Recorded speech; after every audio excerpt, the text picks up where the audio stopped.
a todas, a todos. La verdad que siempre es una alegría volver. El año pasado en la actividad que mencionaba Fernanda estuvimos también invitadas, así que para nosotras, debo confesarles, cada vez que recibimos una invitación del IPD5 y de muchas actividades que organiza la seccional también de Templo Tigre, bueno, es como una cita de honor.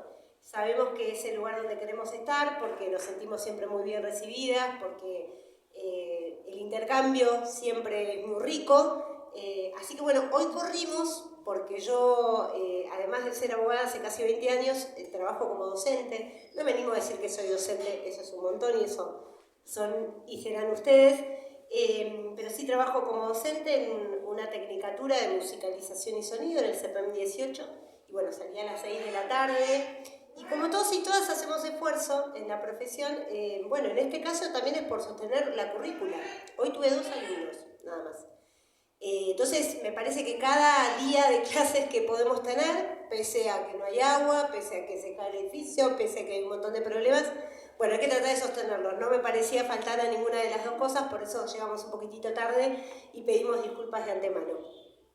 Bueno, yo soy Natalia Ormazábal, como lo decía la compañera, estoy junto a Mariana Derni, mi compañera, somos abogadas, hemos sido querellantes en los juicios por delitos de lesa humanidad, desde que los juicios comenzaron aquí en la región, inclusive en mi caso, en el primer juicio, bueno, como parte de la querella, donde estuvieron otros compañeros y compañeras al frente, y luego ya en el resto de los debates orales que transitaron en una causa que ha sido catalogada como una mega causa.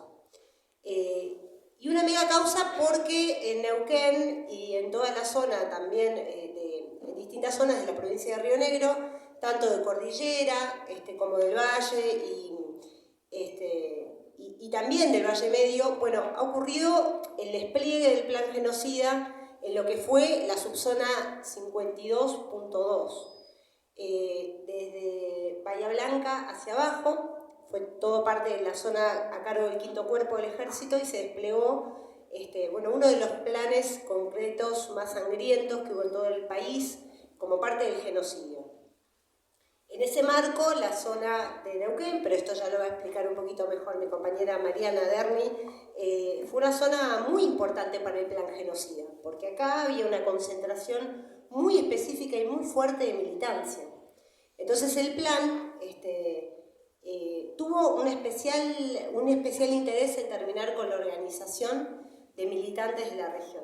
Era lo que el historiador Pablo Escatiza, que estuvo con nosotras el año pasado, para quienes estuvieron en la actividad lo recordarán, él denomina, en los libros que ha escrito, una zona caliente. Esto era la zona de la Patagonia. Siempre se ha creído, a lo largo de estos 50 años, Mariana también les va a contar acerca de los relatos que se han esbozado, bueno, que hubo ciertos epicentros, ¿no? Los grandes cordones industriales de Gran Buenos Aires, Gran Córdoba, Gran Rosario, y que en el resto del país no pasaba nada. Bueno, eso está absolutamente desmentido y se ha demostrado en distintas causas, no solo aquí en Patagonia, sino también en el norte de nuestro país, que hubo distintas zonas donde hubo concentración militante, concentración de trabajadores organizados, pero sobre todo concentración militante. Entonces, cuando nos invitaron en esta ocasión, dijimos, bueno, ¿cómo podemos actualizar un poco teniendo en cuenta que son los 50 años del golpe genocida?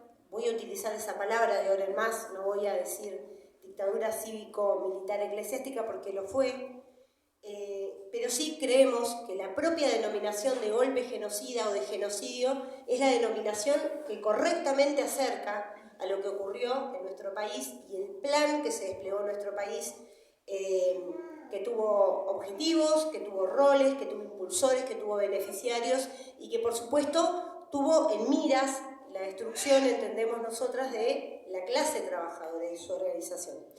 Entonces, un poco lo que pensamos a propósito de estos 50 años y a propósito de algo que mencionaba muy bien Fernanda también, que este año asistimos a distintas reformas laborales que comenzaron con el gobierno de Javier Milei, a poco entrar con las reformas de algunas normativas, pero que concretamente se plasmaron en una contrarreforma laboral a principios de este año.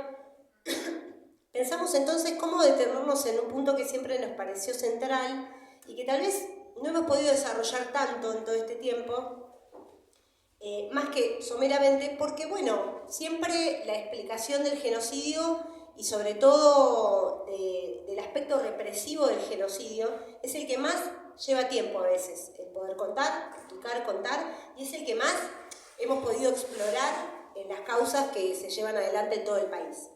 Y aquí también, porque obviamente el aspecto represivo jugó un rol central y el dispositivo de terror que impuso la dictadura genocida, la última, como un dispositivo nuevo en nuestro país, que fue las desapariciones, se siguen cometiendo hasta el día de hoy.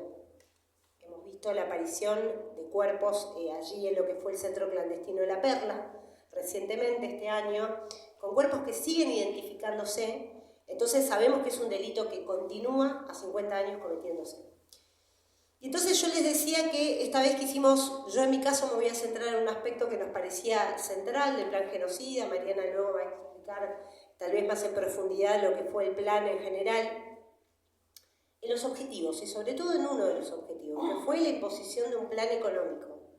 Un plan económico que nos parece central traerlo hoy porque tiene que ver justamente con estas reformas laborales que ha impuesto el gobierno actual de Javier Milei, pero que no comenzaron ayer, no comenzaron el 2023, no comenzaron en los gobiernos anteriores, que tal vez los profundizaron, sino que comenzaron con una génesis muy marcada y un plan neoliberal muy marcado en los albores mismos de la dictadura, porque fue uno de los objetivos de la dictadura genocida. Y yo les decía entonces que hablamos de genocidio y no hablamos de plan o de dictadura cívico-militar eclesiástica, porque genocidio, a decir de Daniel Feierstein, este sociólogo que tanto ha estudiado el genocidio en nuestro país, nos enseña que el genocidio es un proceso de reorganización social destinado a destruir determinadas relaciones sociales y reemplazarlas por otras. Es decir, que no era solo la mera destrucción de los cuerpos en sí, sino lo que se buscaba era aniquilar esas relaciones sociales existentes hasta ese momento. ¿Y por qué esto es importante? Porque para poder imponer un plan económico de la magnitud que se impuso sin esa destrucción del entramado social existente hasta ese momento en Argentina, no hubiese sido posible. Había que derribar toda esa organización y con esa organización los vínculos, las vinculaciones, las relaciones sociales a todo nivel que existían, inclusive las relaciones de solidaridad, sobre lo cual seguro se va a detener Mariana, para cambiarlas por otras. Si no, el plan no se podía imponer. Y entonces el plan de José Alfredo Martínez Guiós estuvo basado, podemos decir, en 4 grandes ejes. Por un lado la apertura económica, por otro la llamada desindustrialización. Yo creo que les va a sonar todo lo que voy a decir como muy actual.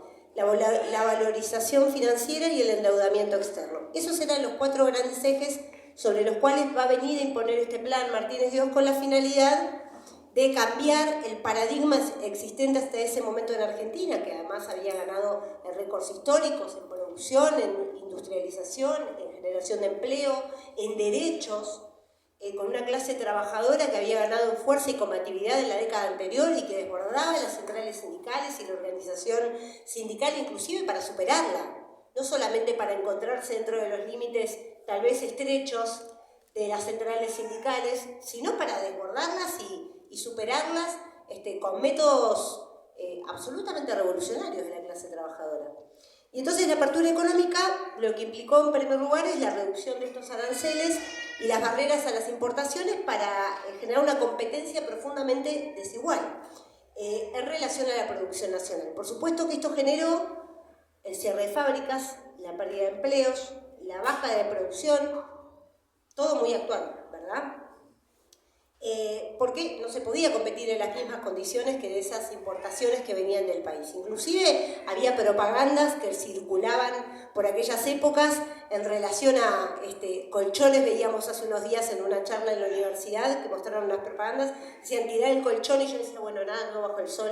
Hace unas semanas vimos unas propagandas de unos colchones que se hablaban entre sí, diciendo, che, sacá los dólares, traerlos para acá. Bueno, no hay nada nuevo en el neoliberalismo, sin dudas. La desindustrialización a su turno tuvo que ver con esta idea de terminar con las fábricas, cerrarlas, Bueno, hoy sabemos que en nuestro país a este momento, y desde el 2023 en adelante, se han cerrado 24.000 fábricas. Es una barbaridad. Eso en 2 años. Bueno, algo así pasó en dictadura, con la magnitud, teniendo en cuenta la población que existía en ese momento, y hubo no solo la idea de desarmar la industria para dar paso tal vez a esta nueva forma de aperturas con importaciones, sino también de terminar con el entramado social. Y yo lo decía al principio, el destruir las relaciones para cambiar el entramado social era uno de los objetivos, porque las fábricas, lo va a explicar mejor Edu, obviamente que no solo funcionan como una fuente de empleo, funcionan como un lugar de vinculación social entre los trabajadores, generando pertenencia, generando cohesión social y generando algo que va más allá del empleo. Bueno, todo eso es lo que también se quiso terminar. Desindustrializar para terminar con los sectores organizados históricamente de la clase trabajadora. La valorización financiera implicó un cambio profundo en la lógica de acumulación. Se volvió más rentable especular que producir. Volvemos a la actualidad. Hoy es más rentable el carry trade y todas esas cosas que hacen los que tienen plata, que está tan alejado de nuestro vocabulario, de nuestra vida. Bueno, eso también fue parte de las políticas que se impulsaron en ese momento. A partir de allí el capital comenzó a orientarse crecientemente hacia la especulación, al circuito financiero, desacoplándose de la economía real, desacoplándose y debilitando la producción y el empleo.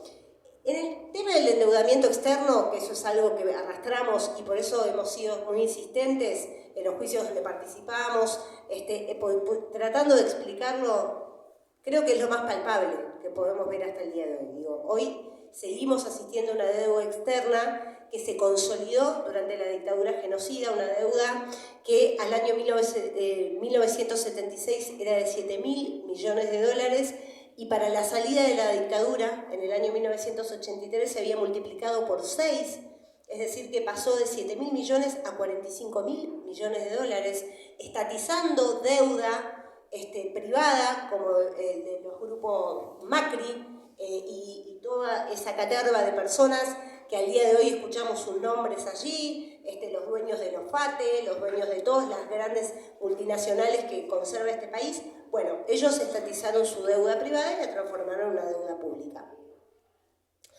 Pero la deuda también es un mecanismo de disciplinamiento, no es solo un problema económico de deber o no deber, como podemos tener cada uno de nosotros o nosotras, que seguramente estamos endeudados en más o en menos. Es una forma de disciplinar a la clase trabajadora, porque ahí comenzó una ligazón muy profunda hacia el capital financiero, hacia el Fondo Monetario Internacional y hacia todos los organismos que hoy digitan la vida y la economía de nuestro país. Entonces, no fueron simplemente aspectos, sino que fue la médula misma del proyecto, la imposición de un plan económico. Plan genocida sin la imposición del plan económico no tenía sentido. Y ahí entonces pensábamos hace unos meses, cuando tratamos de pensar la reforma laboral, nosotras dos con Mariana somos además abogadas de trabajadores, somos laboralistas, pero exclusivamente de la parte trabajadora, nunca hemos hecho otra cosa que eso. Pensamos, bueno, ¿qué rol jugó el derecho del trabajo en todo esto? Porque también ahí hay que pensar, ¿qué rol juega el derecho en un plan económico que además se valió de tirar abajo toda la normativa, de imponer un gobierno llamado de facto? Bueno, y el derecho, tenemos que decirlo rápidamente, nunca fue neutral. No es neutral el derecho. Siempre juega a favor de alguien. La propia Organización Internacional del Trabajo entiende que el derecho del trabajo viene a corregir esa desigualdad estructural que existe en la relación asimétrica de empleador y trabajador, imponiendo límites a la lógica pura del mercado, por un lado, pero tenemos que decir otra cosa, imponiendo también límites a la acción y a la lucha de clases. Porque la lucha de clases también hay un momento en que puede desbordarse para el capital y puede ser preocupante, ¿verdad? Entonces también es necesario que intervenga el derecho del trabajo para poner un freno al trabajador y decir, bueno, hasta acá podés llegar. Mirá cómo te doy, pero hasta acá podés llegar. Bueno, justamente para imponer un modelo basado en la subordinación del trabajo al capital era necesario también efectuar una reforma del derecho del trabajo, como vemos hoy, una reforma que es completamente regresiva. Entonces nos pusimos a pensar con Mariana que había que darle vueltas al asunto de la ley de contrato de trabajo. ¿Qué es lo que vino a reformar?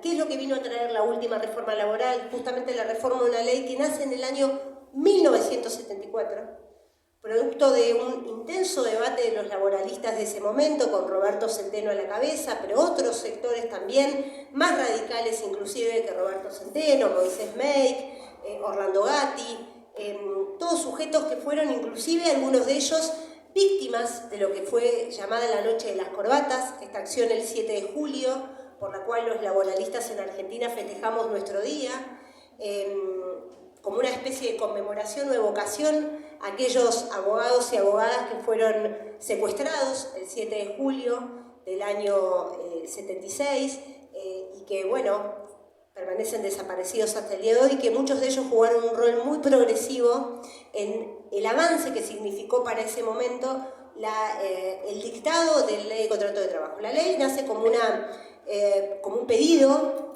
del gobierno de ese momento para que los laboralistas esbozaran un proyecto, se lo encarga a la CGT inclusive, y surge, si se quiere, como la negociación de sectores más moderados, como fue el sector de Roberto Centeno, que permanece desaparecido el día de hoy, y sectores un poco más radicalizados del mundo del derecho del trabajo, que inclusive planteaban institutos totalmente revulsivos para el derecho, como la reincorporación de los trabajadores, que no quedó plasmado en la ley de contrato de trabajo, pero sí pudimos lograrlo muchos años después, hace más de 25 años, con compañeros y compañeras valientes como Catalina Balaguer, que dio una pelea contra una multinacional por la reincorporación, y que junto a compañeros y compañeras del Centro de Profesionales por los Derechos Humanos, Miriam Bregman a la cabeza, lograron, Rubén Trippi y otros compañeros, lograron imponer en la justicia el primer fallo que en Argentina iba a lograr la reinstalación. Pero bueno, fruto de todos esos debates intensísimos para la época, surge la ley de contrato de trabajo. ¿Qué hizo la dictadura? Ni bien asume el poder, dijo, esto no puede ser. La recortó, no la derogó, recortó en más de un 40% a la ley de contrato de trabajo que en ese momento existía en Argentina. Modificó más de 300 artículos, tiró abajo por lo menos una veintena de artículos y quitó grandes institutos que conocemos al día de hoy, que tienen que ver con también derechos que hemos ganado, que ha ganado la clase trabajadora con lucha, como la estabilidad gremial, como los derechos a poder tener un descanso, como los derechos a un salario por igual tarea, es decir, todos institutos que han sido la base de cientos de años de lucha para la clase trabajadora, bueno, vino a recortarlo esa primer gran reforma del año 76, es decir, desnaturalizó aquella normativa. Delimitó y debilitó lo que llamamos el principio protectorio, que es un principio nodal del derecho del trabajo, que establece que el trabajador, que debe interpretarse toda la normativa a favor del trabajador y el resguardo de sus derechos, y que siempre el resguardo de los derechos de los trabajadores debe primar frente a cualquier contienda en el mundo del trabajo. Bueno, lo debilitó. Hoy queremos contarles una mala noticia, hoy está casi extinto ese derecho, porque hoy ya es casi letra muerta. Los empleadores, a pocos meses de que esta reforma empezó a funcionar y a tener vigencia, ya la están aplicando de antemano, y los juzgados en muchos lugares del país, y acá también en Neuquén, en algunos casos ya la están haciendo carne también.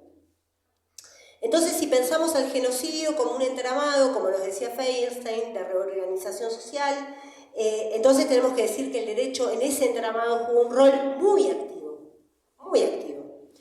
Y también había que terminarlo. Muy activo, por un lado, algunos para poner un coto a esa creciente organización de la clase trabajadora, que iba a desbordar esa CGT que tenía que hacer la ley de contrato de trabajo, pero por otro lado también con institutos progresivos que la dictadura tuvo que recortar porque no alcanzaba simplemente con el disciplinamiento a través de los dispositivos de terror, de sangre, de muerte y de desapariciones. Había que subordinar a esa clase trabajadora. Entonces vemos que después, a la salida de la dictadura, Mariana les va a contar todo lo demás, Pero a la salida de la dictadura, ya en el año 1983, y con el llamado proceso de democratización que ocurre a partir de la asunción de Alfonsín, no cambia el panorama desde el punto de vista económico. Si bien se recuperan institutos y garantías fundamentales para los trabajadores, para las personas, derechos políticos que estaban vedados hasta ese momento, no cambió mayormente la cuestión desde la economía para la clase trabajadora, porque se abría ese proceso con una herencia económica de la dictadura, con una deuda externa elevada, con la desarticulación productiva y una inflación que ya se había transformado en estructural y que vivimos hasta el día de hoy. A la salida de la dictadura, la inflación superaba el 300% anual. Pero si igual tratamos de hacer memoria y podemos recordar un poco, hasta hace algunos años la inflación había superado dígitos, había superado la centena. Es decir, que la inflación se transformó en un problema absolutamente estructural en Argentina. En los años 90 la situación no cambia, sino que se consolida el modelo neoliberal intentado por la dictadura y vemos como lo más cruento, si se quiere, de este modelo, bajo el gobierno de Carlos Saúl Menem. Las privatizaciones transfirieron grandes recursos del Estado a privados. Solamente en los ferrocarriles se perdieron 70.000 empleos, para que recordemos un poquito esa época. La destrucción del empleo fue casi masiva, con altísimos periodos de inflación también y con una reestructuración económica que no llegaba. El desempleo pasó de niveles inferiores al 7% a superar el 18% en el año 95, al mismo tiempo que creció lo que hoy conocemos y que es algo tan frecuente como el llamado empleo informal. Algo que hoy es tan común para todos nosotros y nosotras, la precarización laboral, las tercerizaciones como fenómeno, como institutos, inclusive traídos de Europa y otros lugares del mundo, se consolidan bajo el periodo de los años 90 para hoy ser una marca registrada en nuestro país porque superan el 40% de la actividad que hoy existe en Argentina, que es mínima por lo demás. Pero hay otro problema añadido a la tercerización, porque no solo es que es un foco de precarización laboral, sino que además divide a la clase trabajadora. Quienes han pasado por una fábrica, quienes conocen, quienes tienen a alguien cercano a una fábrica, saben que genera empleo de primera, segunda y tercera categoría. Y eso es un poco lo que seguramente después Edu nos va a contar de la experiencia de Salón, que se quiso terminar con esa experiencia. Y se tuvo en miras también. Con esa idea de generar en la clase trabajadora una idea de compañeros de primera y de segunda. Bueno, las tercerizaciones vinieron a consolidar esa idea de un empleo fragmentado, dividido inclusive dentro de un mismo sector de trabajo, que hoy los podemos ver, inclusive en algunos sectores públicos del Estado. Digo, los hospitales son un claro ejemplo de eso, donde en algunos hospitales hay trabajadores de sectores de mantenimiento de cocina que son parte de la planta del personal del Estado, y en otros hospitales son trabajadores que dependen de empresas privadas, que hoy tienen trabajo, que mañana no. Bueno, ese modelo traído de Europa se consolidó en los años 90 y hoy es una marca registrada. A partir del año 2001 y con la crisis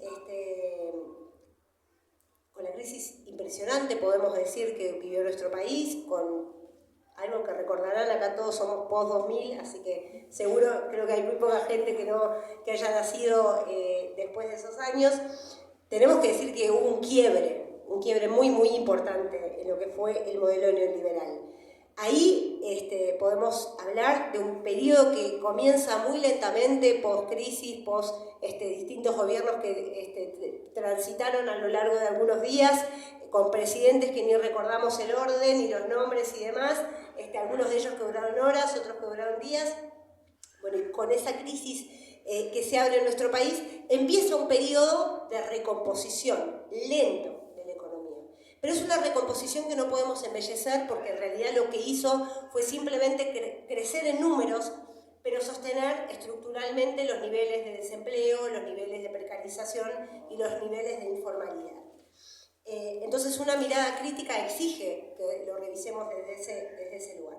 La informalidad laboral, si se quiere, es uno de los institutos que mayor estructuración logró dentro de la economía de nuestro país y dentro de lo que podemos llamar los niveles de empleo. Durante largos periodos rondó entre el 30 y 35%, a lo largo del año 2001, podemos decir hasta el 2023. Es un periodo largo, pero podemos, si se quiere hacer una analogía en todos esos periodos, porque tuvieron un gobierno de similar signo político en algún sentido, con el periodo ese de interregno que hubo de otro signo político, pero las variables fueron las mismas. Lo que estamos hablando es de un modelo que cambió los nombres, que cambió los personajes, que cambió quienes estaban al frente, pero que en lo central sostuvo la misma perspectiva. La pobreza, que disminuyó de esos años del 2090 y pico, 2000, 2001, 2002, 2003, nunca desapareció estructuralmente y en los últimos años volvió a superar el 40% de inflación con picos del 50% en las infancias. Ese es un dato que es alarmante, pero eso es así.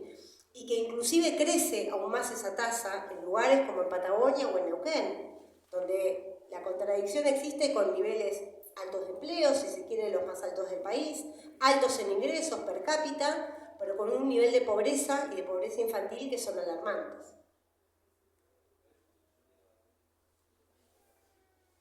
Es decir, que podemos decir que hubo mejoras concretas por periodos, pero sobre una estructura que ya había sido transformada, que no había podido cambiar ningún gobierno, que no había querido cambiar ningún gobierno a la salida de la dictadura de esta parte. Entonces, no hubo ruptura con el modelo, eso hay que decirlo claramente, sino que lo que se intentó fuera administrar, podemos decir, parcialmente los efectos. Sobre ese modelo y sobre esa estructura es que llegamos al 2023. Y perdónenme que haga este raconto rápido, porque en realidad nuestra idea no es hacer un análisis histórico, no somos historiadoras, sino el poder trazar una línea conductora entre lo que fue el modelo económico de la dictadura y la actualidad, con inclusive las necesidades de avances y de fortalecimiento en lo que es toda la normativa que rige el mundo del trabajo. Y con la necesidad de aplicar recetas ya aplicadas en la dictadura, con dispositivos distintos, por supuesto, pero con una finalidad muy concreta que es el disciplinamiento de la clase trabajadora. Entonces decíamos que sobre ese modelo y no sobre otro es que irrumpe en el escenario el gobierno de Javier Milei. Para quienes se preguntan, bueno, ¿cómo puede pasar? Argentina se volvió de derecha. Argentina hoy adhiere en un todo a las medidas de este gobierno. Tenemos que decir que en realidad el problema es que lo que surge en el año 2023 es tierra arrasada también. Tierra arrasada con niveles altísimos de informalidad, con niveles altísimos de pobreza y con niveles altísimos de desempleo. Inclusive de fenómenos como el pluriempleo. Bueno, todo eso, todo ese terreno de desigualdades irresueltas, de precarización, de fragmentación y de malestar social persistente, es el escenario en el cual se monta la última reforma laboral. ¿Por qué no hacerlo? ¿Por qué no hacerlo si ya tenían el escenario planteado para intentarlo? Bueno, justamente porque ese modelo ya había resultado 50 años atrás. La represión, que sobre esto no es que no quiero detenerme, pero sí sé que lo va a tomar Mariana, la represión que tenía que acompañar a ese plan económico, a esa imposición de plan económico, no se podía hacer de la misma forma desde el año 2023 en adelante, pero sí cambiando la modalidad y cambiando la intensidad y cambiando las dinámicas, lograr la destrucción de ese entramado social. Entonces los ataques no vinieron solos desde el punto de vista de la economía. Los recortes, que no son casuales los sectores sobre los que recaen los recortes hoy en nuestro país, tiene que ver con la destrucción de esas subjetividades. Discapacidad, jubilados, los sectores más pauperizados de la clase trabajadora, los que necesitan de una asistencia para poder subsistir porque no hay empleo. Sobre ese escenario es que se monta esta reforma laboral y no sobre otro. Entonces, tenemos que decir que no significa que no significa que no exista la flexibilización laboral, el debilitamiento de las indemnizaciones, la centralidad de acuerdos individuales, la reducción de derechos. Todo eso ocurre, pero con una sola finalidad y que tiene que ver con el disciplinamiento. Entonces, ustedes sabrán que la reforma laboral, la última, modifica algo así a través de 200 artículos, modifica un sinfín de leyes. La ley de contrato de trabajo es la que tal vez ha sufrido una merma importante, pero más allá de la ley de contrato de trabajo son los institutos que viene a reformar. Deroga más de 10 normativas específicas de distintas actividades, entre esos el Estatuto del Periodista, el Estatuto del Viajante, la normativa de telecomunicaciones, la normativa que vino a suplir en pandemia los problemas de la virtualidad, pero además arrasa contra todo tipo de derechos adquiridos. Y nosotras lo vemos todos los días. Empresas que despiden trabajadores y que hoy vayan a pelear las 12 cuotas a la Subsecretaría de Trabajo o a los juzgados, donde ya se están avalando ese nivel de quita de derechos y de pérdidas, ¿verdad?, para la clase trabajadora. Entonces vemos que los problemas que parecieran ser individuales en un punto vuelven a ser problemas sociales y colectivos. Hay un intento, creo, por parte de este gobierno y por parte del avance con esta reforma laboral, que no es solo del gobierno, porque para que pudiera pasar esta reforma debió contar con el apoyo de otros sectores de la oposición, que es este intento de volver a mostrar a esta idea como de problemas sociales transformados en tragedias individuales. Entonces, la fragmentación es necesaria. Y por eso el ataque a institutos tan importantes como la huelga, inclusive el ataque a la organización sindical, que fue vanguardia en Argentina y en toda Latinoamérica. Porque sin la destrucción de esa organización social y de esa organización sindical, es imposible que pase también la destrucción de los derechos individuales. En el marco de todas estas transformaciones, y para ir cerrando, para no quitarle más tiempo a Mariana y que no se haga más largo y tengamos tiempo de poder charlar, es que aparecen el impacto de esas reformas también profundamente como un impacto dentro de la escuela. No podemos negar. Hay un paso que es absolutamente directo y ustedes lo deben sentir. Quienes estudian, tal vez no lo están viendo todos los días, pero quienes están trabajando dentro de la educación pública ya se siente ese impacto. Hay un impacto, hay un cambio. Hay un intento de cambio, por lo menos. La escuela, lo sabemos todos y todas, recibe, y cuando digo la escuela me refiero a la educación en todos sus niveles, ¿verdad? La educación pública en todos sus niveles recibe el impacto de una sociedad que se intenta arrasar. Y es sobre esa tierra que se intenta montar inclusive la quita de derechos. Lo vimos y lo vemos en el avance sobre la universidad pública, pero lo vemos todos los días en la escuela pública, donde todos los días se intenta negar que hay una especie de resonancia del afuera hacia el adentro. Entonces pareciera ser que el problema del adentro de la escuela es un problema individual, es un problema familiar, es un problema de individuos chiquititos o grandes. Más chiquititos, más grandes, o los adultos que están con esos individuos. Cuando lo que se intenta negar es que hay un entramado social que ha intentado romper este mismo plan neoliberal. Tampoco es casual que las propias condiciones de la docencia estén atravesadas por deterioro salarial, por pluriempleo. Todos los días recibimos noticias, y ustedes lo sabrán mejor que yo, de trabajadores y trabajadoras de la educación que tienen que tener otro empleo, inclusive que no tiene nada que ver en un trabajo de aplicaciones, en la venta de cosas y de objetos porque no alcanza, en la sobrecarga que significa el estar pensando todo el día en hacernos de ese dinero para poder subsistir y sobrevivir, que es una sobrecarga no solo laboral, sino es un desgaste subjetivo. Cuando digo desgaste subjetivo, no es en la propia subjetividad, que también lo hay. Hay una tierra arrasada sobre nuestros cuerpos. Es un desgaste subjetivo a nivel colectivo. De poder montarnos en estos escenarios y pensar que esto vale la pena. El volver a conversar todos y todas, el volver a pensar todos y todas, el volver a intentar una organización sindical todos y todas. una organización a todos los niveles donde estamos, en los lugares de estudio, de trabajo. Y entonces creemos que la memoria tiene que pensar críticamente el presente, entendiendo claramente lo que ha ocurrido en el pasado.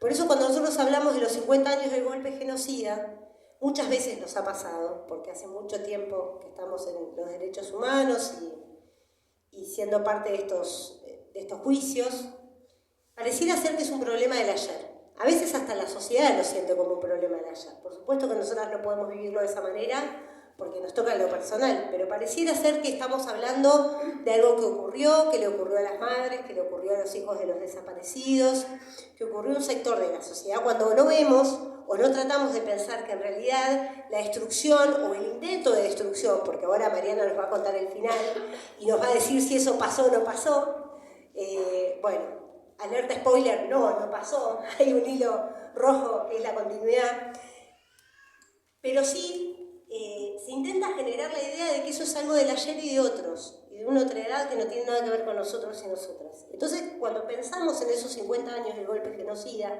pensamos en este 1 de mayo, que un poco tenía que ver este proyecto también, y pensamos también concretamente en el sector en el que estamos, que es la educación, tenemos que tratar de hacer esa memoria y de pensar que ese plan tenía una finalidad concreta que era la destrucción de ese entramado social. Por eso no podemos hablar simplemente de una dictadura, porque eso se deja fuera todo lo demás, todo ese proceso que se intentó. Y todo ese proceso que, por el contrario, la resistencia en dictadura, como la resistencia en los distintos periodos posteriores a la dictadura, aún hoy, y sobre todo hoy, son tan necesarias. Entonces, pensar en los 50 años tiene que ver con que ese proceso no terminó. El intento de imponer un plan económico no terminó. No es que es un revival de lo que se hizo en dictadura, es la continuidad de ese mismo plan. Con más fuerza, con otras formas, intentando marcar más la ideología, intentando desde lo discursivo ofender a sectores, destruir esa subjetividad, destruir el día a día y en esa individualidad y en ese entramado colectivo. Entonces entender, creemos nosotras, y ya para terminar, que hay que nominar correctamente el carácter genocida de ese proceso, no es un ejercicio exclusivamente académico o pedagógico. Es una herramienta política y es una herramienta de organización. Comprender siempre el pasado tiene que ver con el pensar cómo los trabajadores y trabajadoras retomamos las mejores lecciones de esos compañeros y compañeras que resistieron en dictadura, que se organizaron, de esas madres que levantaron esa bandera y que salieron a marchar mismo en dictadura y con el peligro para sus vidas que conllevó y con la desaparición de muchas de ellas también. Con el hecho de intentar que las generaciones que vinieron después retomaran esos hilos de continuidad y que no fuera simplemente una memoria vacía o un relato incompleto, sino el pensar que ese objetivo que tuvo la dictadura, uno de ellos, el más importante, poner un plan económico, aún no terminó. Y entonces que hay una tarea en curso que tiene que ver con el hoy y tiene que ver con lo que hagamos al día de hoy, la clase trabajadora, organizados con otros sectores y pensando definitivamente en que nuestros derechos no pueden ser arrasados. No será con los dispositivos del terror, pero sí con otros dispositivos. Hay derechos en curso, hay derechos en juego y el presente amerita el repensar todo esto en clave de organización y en clave a futuro. Bueno, yo termino acá. Muchas gracias y vamos a darle paso a María.